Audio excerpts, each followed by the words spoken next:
Video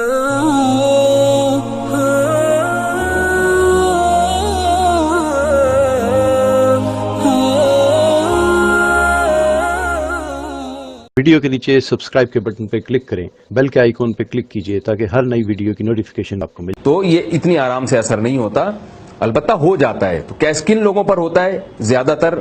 ایک تو میں نے بتایا اللہ تعالیٰ کی ایک حکمت تھی کہ محمد صلی اللہ علیہ وسلم پہ اثر ہوا، اس کی تو حکمت تھی، یا کسی صحابی پر ہو گیا وہ اثر، کوئی حکمت ہو اللہ تعالیٰ کی اپنی قدرت کو ظاہر کرنا یا ان کے درجات بلند کرنا، لیکن عام طور پر یہ آسان کام نہیں ہے۔ قرآن کے مطابق ہمیں پتہ چلتا ہے کہ جادو کا اثر انہی لوگوں پر ہوتا ہے جو اس اثر کو قبول کرنے کے لیے پہلے سے تیار ہوں یا ان چیزوں میں زیادہ انوالو ہوں۔ جو اللہ پہ اعتماد اور توکل کرنے والے لوگ ہیں ان پر جادو کا اثر نہیں ہوتا۔ دو آیتیں میں آپ کے سامنے پڑھوں گا۔ قل هل انبئکم علی من تنزل الشیاطین تنزل علی کل افاک اثیم۔ اللہ فرماتے ہیں ہم تمہیں بتائیں کہ یہ شیاطین کس پر نازل ہوتے ہیں، یعنی شیاطین کے اثرات کن لوگوں پر ہوتے ہیں؟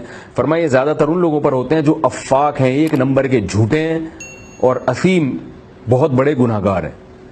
پتہ یہ چلا کہ اگر آپ شریعت کو فالو کرتے ہیں تو جادو کا اور شیاطین کا اثر آپ پر کم ہوگا۔ دوسرا ایک اور چیز، وہ قرآن مجید میں سورہ جن میں اللہ تعالیٰ کا ارشاد ہے وَأَنَّهُ كَانَ رِجَالٌ مِّنَ الْإِنسِ يَعُوذُونَ بِرِجَالٍ مِّنَ الْجِنِّ فَزَادُوهُمْ رَهَقًا۔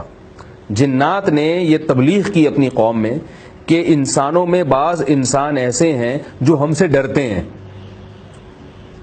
لہذا ہماری سرکشی ایسے انسانوں پر بڑھ گئی۔ یعنی ہم نے جب دیکھا کہ بجائے یہ کہ ہم انسانوں سے ڈریں، خود انسان ہم سے ڈر رہا ہے، تو ہم اس پہ سرکش ہو کے اسے نقصان پہنچانے لگے۔ تو پتہ یہ چلا کہ جو لوگ جنات سے زیادہ ڈرتے ہیں یا جو لوگ ان چیزوں میں زیادہ انوالو ہیں، ہائے یہ نہ ہو جائے، ہائے یہ نہ ہو جائے، ہائے کسی نے وہ تو نہیں کر دیا، ہائے کسی نے مسور کی دال رکھ دی گیٹ کے باہر تو یہ کوئی جادو تو نہیں کر دیا، کسی نے مونگ کی دال رکھ دی تو جادو تو نہیں کر دیا۔ تو جو ان چیزوں میں زیادہ انوالو ہے نا، جو ان چیزوں کے زیادہ متاثر ہوتے ہیں، جنات کا اثر بھی انہی پر زیادہ ہوتا ہے۔ اگر آپ ان چیزوں پہ اثر قبول نہ کریں، کسی نے آپ کے گھر مسور کی دال ڈال دیا، کوئی مسئلہ نہیں ہے بھائی، ڈال دی تو ڈال دی، آپ اس کے گھر چنے کی دال باہر لے جا کے رکھ دیں، ٹھیک ہے نا، تو وہ ڈر جائے گا، وہ خوفزدہ ہو جائے گا۔ تو اگر آپ کوئی تعویذ لا کے رکھ دیا کسی نے، آپ نے کوئی مسئلہ نہیں یار، رکھ دیا تو اور پوری بوری بھر کے لا کے رکھ دو، مجھے کچھ نہیں ہوتا، تو آپ کو انشاءاللہ کچھ بھی نہیں ہوگا۔ تو میں تو لوگوں سے کہتا رہتا ہوں یار ہم پہ بھی کبھی جادو کر کے دیکھو، انشاءاللہ ہم پہ جادو کا اثر نہیں ہوگا، اس لیے کہ میں اس کو لیتا نہیں ہوں، مانتا ہی نہیں ہوں کہ یار کیوں ہوگا، کیا اس میں کیا رکھا ہو۔ تو یہ آپ جب اپنے دماغ سے نکال دیں گے، قوت خیالیہ آپ کی مضبوط ہو جائے گی، تو انشاءاللہ آپ پر یہ اثر خود بخود ختم ہو جائے گا۔ میں اپنا ایک آنکھوں دیکھا واقعہ سناتا ہوں۔ یہ جو میں دعوے کر رہا ہوں یہ خام خواہ میں نہیں، ایک تو قرآن و حدیث سے بھی ہے، اس کے دلائل مفسرین نے بھی بیان کر، مشاہدے پر بھی مبنی ہے، اور آپ حقیقت میں بھی دیکھ لیں بہت سے غیر مسلم ہیں ان پہ جادو کا اثر نہیں ہوتا، اس لیے کہ وہ مانتے نہیں ان چیزوں کو، یعنی وہ نہ ماننے کا مطلب اثر قبول نہیں کرتے، لہذا ان پہ نہیں ہوتا۔ رات کے اندھیرے میں وہ ہر جگہ سو بھی رہے ہیں، اور عامل لوگ ان کو دھمکیاں بھی دے رہے ہیں، مگر کچھ بھی نہیں ہوتا، وہ ہنستے ہیں عاملوں کی باتوں پر۔ تو اگر آپ بھی ان عاملوں کی دھمکیوں پہ ہنسنا شروع کر دیں اور الٹا ان کو آپ دھمکیاں دینا شروع کر دیں، تو انشاءاللہ آپ پہ بھی اثر نہیں ہوگا۔ ان کی باتوں کو آپ اہمیت نہ دیں، اور بات بات پہ اس نے یوں کر دیا، اس نے یوں کر دیا، اس نے یوں کر دیا، یہ چیزیں نہ کریں، تو آپ پر بھی انشاءاللہ کچھ بھی نہیں ہوگا۔ اللہ پہ اعتماد کرنا چاہیے۔ میں یہ نہیں کہہ رہا کہ جادو کا اثر ناممکن ہے، جادو تو کا اثر تو ثابت ہے قرآن و سنت سے، مگر کن لوگوں پر ہوتا ہے۔ اب آپ اس کی ایک مثال دیکھیں کہ موسیٰ علیہ الصلوۃ والسلام کے مقابلے میں جب جادوگروں نے جادو دکھایا، سانپ کو لاٹھی بنا دیا انہوں نے، یعنی دیکھنے کی حد تک، تو فرعون نے ان کو دھمکی دی کہ میں تمہارے ہاتھ پاؤں کاٹ دوں گا۔ جادوگر ایمان لے آئے تھے، فرعون نے دھمکی دی، تو اتنے ہزار جادوگر جو لاٹھی کو سانپ بنا سکتے ہیں، کیا وہ فرعون کو دھمکی نہیں دے سکتے تھے کہ بھئی میں تم ہمارے ہاتھ پاؤں کاٹ کو تو دیکھو، ہم یہ ساری رسیاں تمہاری طرف پھینک دیں گے اور تمہیں یہ سب کاٹ کے ہلاک کر دیں گی؟ ظاہر ہے جادوگر یہ دھمکی نہیں دے سکے، اس لیے کہ اس وقت فرعون میں کانفیڈنس تھا۔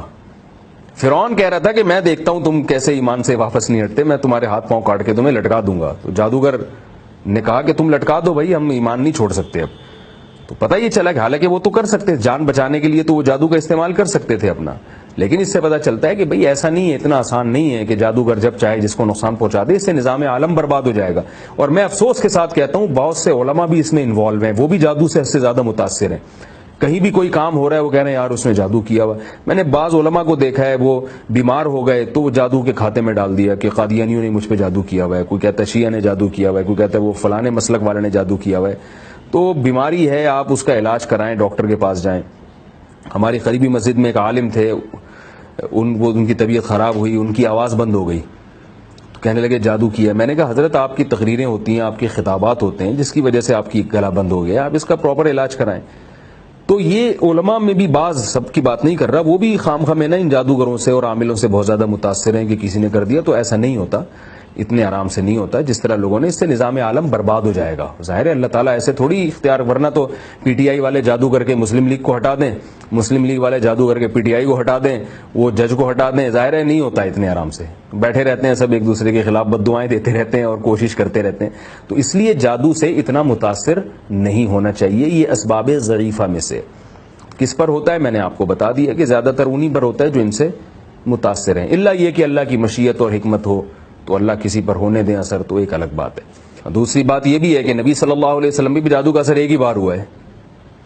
تو یہودی تو آپ کو قتل کی کوشش میں لگے ہوئے تھے، وہ بار بار کرتے رہتے جادو. ہو سکتا ہے کئی بار کیا ہو مگر اثر نہیں ہوا. تو ایک بار ہوا، اور وہ بھی اتنا نہیں جتنا انہوں نے اثر کی کوشش کی. بہت معمولی سا اثر ہوا نبی صلی اللہ علیہ وسلم پر کہ آپ کوئی کام کرتے تھے تو آپ کو یاد نہیں رہتا تھا. بہت معمولی سا حافظے پر اثر ہوا ہے. تو اور وہ بھی میں نے اس کی حکمت بتا دی کہ اس کی حکمت کیا تھی، تاکہ لوگ آپ کو جادوگر نہ سمجھیں.